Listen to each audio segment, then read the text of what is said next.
ಅಮ್ಮ ನಿಮಗೆ ಬೋರ್ ಆಗ್ತಿಲ್ವಾ ಅಮ್ಮ? ಯಾವಾಗಲೂ ಮನೇಲೇ ಇರ್ತೀನಿ, ಇವತ್ತು ಹೊರಗೆ ಬಂದಿದ್ದೀನಿ. ನನಗೆ ಯಾಕಮ್ಮ ಬೋರ್ ಆಗುತ್ತೆ? ನೀವು ಎಲ್ಲಮ್ಮ ಹೊರಗೆ ಬಂದಿದ್ದೀರಾ, ಆವಾಗಲಿಂದ ರೂಮಲ್ಲೇ ಬಚ್ಚಿಟ್ಕೊಂಡಿದ್ದೀರಾ. ಸರಿ, ಇವಾಗ ನೀವು ನನ್ನ ಜೊತೆ ಹೊರಗಡೆ ಬನ್ನಿ, ನಿಮ್ಗೊಂದು ಸರ್ಪ್ರೈಸ್ ಇದೆ. ಹೊರಗಡೆನಾ? ಬೇಡಮ್ಮ, ನಾನು ಇಲ್ಲಿರೋದೇ ಒಳ್ಳೆಯದು ಅನಿಸುತ್ತೆ. ಯಾವ್ದು ಒಳ್ಳೇದು ಯಾವ್ದು ಕೆಟ್ಟದ್ದು ಅಂತ ನನಗೆ ಗೊತ್ತು, ನೀವು ಸುಮ್ಮನೆ ಬನ್ನಿ ಅಮ್ಮ.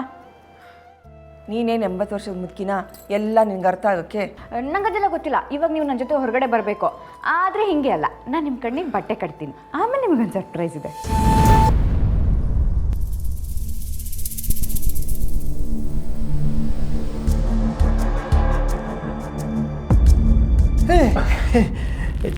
ಏನು ಮಾಡ್ತಿದ್ಯಾ ಹುಡುಗ ನೀನು? ಗೊತ್ತಾಗುತ್ತೆ ಅಂಕಲ್, ಒಂದು ಸರ್ಪ್ರೈಸ್ ಇದೆ. ಸರ್ಪ್ರೈಸಾ? ತಿರ್ಕೊಳ್ಳಿ, ಹೇಳ್ತೀನಿ. ಈಗ ಹೀಗೆ ನನ್ನ ಕೈ ಹಿಡ್ಕೊಂಡು ನನ್ನ ಜೊತೆ ಬನ್ನಿ. ಎಲ್ಲಿಗಪ್ಪ? ಬನ್ನಿ ಅಂಕಲ್, ಹೇಳ್ತೀನಿ. ಅದು ಬನ್ನಿ.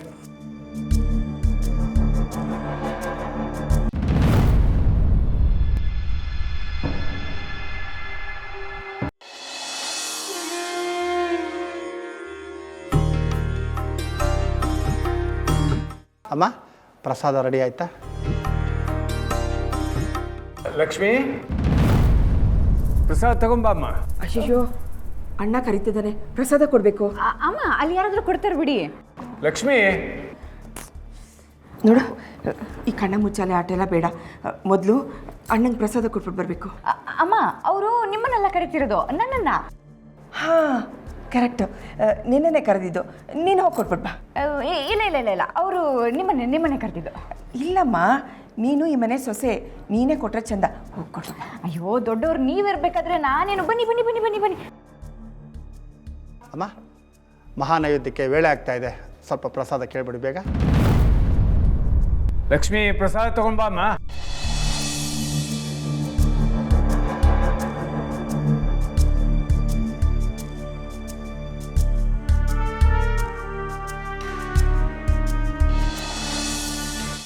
ಲಕ್ಷ್ಮಿ, ಎಲ್ಲಿಗೆ ಹೋಗ್ತಾ ಇದೀಯಾ? ಅಣ್ಣ ಇಲ್ಲಿ ತುಂಬ ಹೊತ್ತಿಂದ ಕಾಣ್ತಾ ಇಲ್ಲ ಲಕ್ಷ್ಮಿ.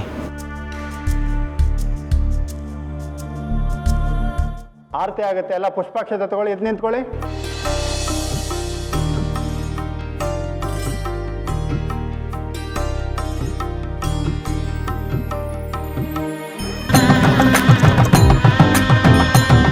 ಪುಷ್ಪಾಕ್ಷತೆ ಹಾಕಿ.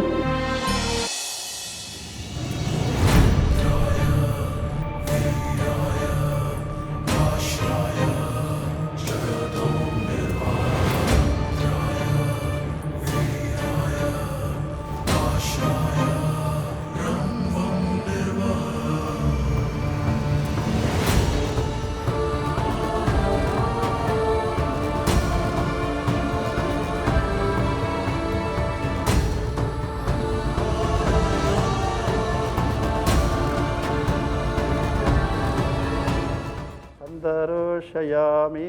ಅಮ್ಮ, ಎಲ್ಲರೂ ಪುಷ್ಪಾಕ್ಷತೆ ಅರ್ಪಣೆ ಮಾಡಿ.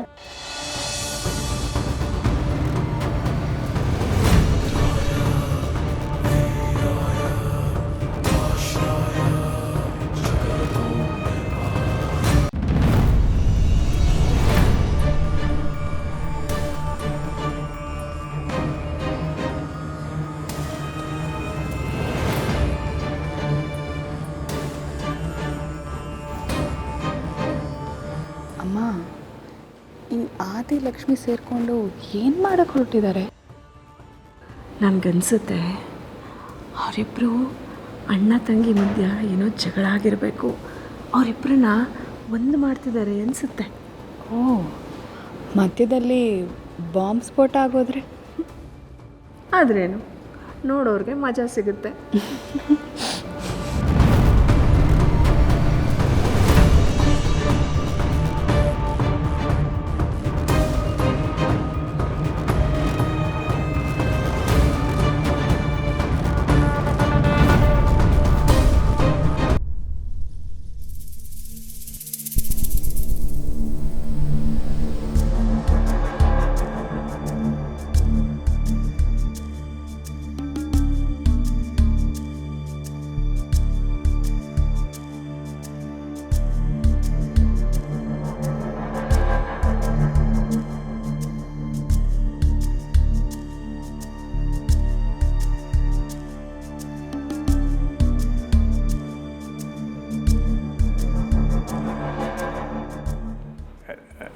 ನರಸಿಂಹ ಆರತಿ ತಗೊಳ್ಳೋ.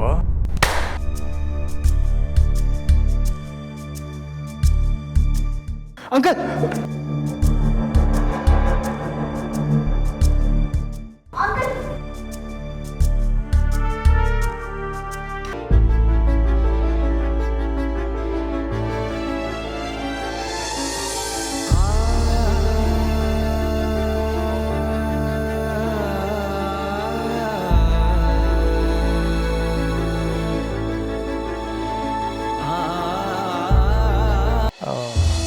ಧರ್ಮ ಬ್ರೋಕರೇಜ್ಗೆ 2% TDS ಇರುತ್ತೆ.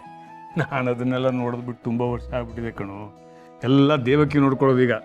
ನಾನೇನಿದ್ರು ಆರ್ಡ್ರ್ ತಗೊಂಬರೋದು ಅಷ್ಟೇ ಕೆಲಸ. ಆದರೂ ಇದನ್ನೆಲ್ಲ ನೀನು ತಿಳ್ಕೊಂಡಿರ್ಬೇಕಪ್ಪ. ತಾತ, ನೀವು ಯಾಕೆ ಆ ಕಡೆಯಿಂದ ಈ ಕಡೆ ಓಡಾಡ್ತಾ ಇದ್ದೀರಾ? ಜಾಸ್ತಿ ಓಡಾಡ್ಕೊಂಡು ಸುಸ್ತು ಮಾಡ್ಕೋಬಾರ್ದು ಅಂತ ಡಾಕ್ಟರ್ ಹೇಳಿದಾರೆ ತಾನೇ? ಏನಿಲ್ಲ ಕಣಪ್ಪ, ಒಂದು ಸ್ವಲ್ಪ ಎಕ್ಸಸೈಸ್ ಆಗಲಿ ಅಂತ ಸ್ವಲ್ಪ ಓಡಾಡ್ತಾ ಇದ್ದೀನಿ ಅಷ್ಟೇ. ನರಸಿಂಹ, ಇವನೇ ನಮ್ಮ ಅಮ್ಮು ಗಂಡ ಸಂಜೀವ ಅಂತ. ನಮಸ್ಕಾರ ಸರ್. ನಮಸ್ಕಾರ. ಸಂಜೀವ, ಇವನು ನರಸಿಂಹ ಅಂತ ನನ್ನ ಆತ್ಮೀಯ ಸ್ನೇಹಿತ. ಏನು ಮಾಡ್ಕೊಂಡಿದ್ಯಪ್ಪ? ಗೌರ್ಮೆಂಟ್ ಸ್ಕೂಲ್ ಟೀಚರ್ ಸರ್, ಗಣಿತ ಪಾಠ ಮಾಡ್ತೀನಿ. ಓಹ್, ಸೂಪರ್ ಅಲ್ಲ. ಧರ್ಮ, ಮನೇಲೇ ಗಣಿತ ಮಿಶ್ರ ಇದ್ದಾರೆ ಅಂದಮೇಲೆ ಲೆಕ್ಕ ಪಕ್ಕನೇ. ಅವನು ಊರ್ಲಿರ್ತಾನೆ, ಇಲ್ಲಿ ಯಾಕೆ ಲೆಕ್ಕ ನೋಡ್ಕೋತಾನೆ? ನೋಡ್ಕೊಳ್ಳಿ ಬಿಡು. ಮಕ್ಕಳ ನಂತರ ಮೊಮ್ಮಕ್ಕಳು ಹಳಿಯಂದ್ರಲ್ವ ನೋಡ್ಕೋಬೇಕಾಗಿರೋದು. ಅಯ್ಯೋ ಹಾಗಲ್ಲ ಸರ್, ಕಾಯಕವೇ ಕೈಲಾಸ. ನನ್ನ ಕೆಲಸದಲ್ಲಿ ನಾನು ಸುಖಿ. ಮಕ್ಳಿಗೆ ಲೆಕ್ಕ ಹೇಳ್ಕೊಡ್ತೀನಿ, ವ್ಯವಹಾರದ ಲೆಕ್ಕ ನೋಡ್ಕೊಳ್ಳೋಷ್ಟು ಬುದ್ಧಿವಂತ ನಾನೇನಲ್ಲ. ಅಲ್ಲಪ್ಪ, ನಿಮ್ಮ ತಾತ ಏನು MBA ಮಾಡಿದಾರ? ಇಲ್ವಲ್ಲ. ನಿಮ್ಮ ತಾತ ಮಾಡ್ತಾ ಇದ್ದಿದ್ದು ಇಟ್ಟಿಗೆ ವ್ಯಾಪಾರ. ನೋಡು, ಈಗ ಮಾಡ್ತಾ ಮಾಡ್ತಾ ದೊಡ್ಡ ವ್ಯವಹಾರಸ್ಥ ಆಗಿಲ್ವಾ? ಹಾಗೆ ಎಲ್ಲದೂ ಹಾಗೇನೆ ಮಾಡ್ತಾ ಮಾಡ್ತಾ ಬಂದ್ಬಿಡುತ್ತೆ. ಎಲ್ಲ ಗೊತ್ತಿರೋರು ಈ ಮನೇಲಿ ಸಾಕಷ್ಟು ಜನ ಇದ್ದಾರೆ ಸರ್. ಒಳ್ಳೆ ಮಾತುಗಾರ ಕಣೆಯ ನೀನು. ಗುಡ್. ಸರಳ ನೇರ ನಡೆ ನುಡಿ. ಧರ್ಮ, ಒಳ್ಳೆ ಹುಡುಗನಿಗೆ ನಿನ್ನ ಮೊಮ್ಮಗಳನ್ನ ಕೊಟ್ಟು ಮದುವೆ ಮಾಡಿದೆ ಕಣಯ್ಯ. ಮದುವೆ ಮಾಡೋಕೆ ನಾನು ಯಾರು? ಅವಳಿಗೆ ಎಲ್ಲಿ ಋಣ ಇತ್ತೋ ಅಲ್ಲಿಗೆ ಮದುವೆ ಆಗಿದೆ. ಆದರೆ ಒಂದು ಮಾತಂತೂ ನಿಜ, ನಮ್ಮ ಅಮ್ಮಗೆ ಒಳ್ಳೆ ಗಂಡ ಸಿಕ್ಕಿದ್ದಾನೆ. ಹಾಗೆ ನಮ್ಮ ಅಮ್ಮಗೆ ಇವನಂದ್ರೆ ತುಂಬ ಇಷ್ಟ. ಇವನಿಗೂ ಅಷ್ಟೇ, ಅಮ್ಮು ಅಂದರೆ ಪ್ರಾಣ. ಒಬ್ಬರನ್ನೊಬ್ರು ಬಿಟ್ಟಿರೋದೇ ಇಲ್ಲಪ್ಪ ಇವರು. ಗ್ರೇಟ್ ಸಚಿವ, ಗ್ರೇಟ್. ಮೆಚ್ಚಿದೆ ಕಣಯ್ಯ. ನೀನು ನಿನ್ನ ಹೆಂಡತಿ 7 ಜನ್ಮಕ್ಕೂ ಹೀಗೆ ಜೊತೆಯಾಗಿರಿ.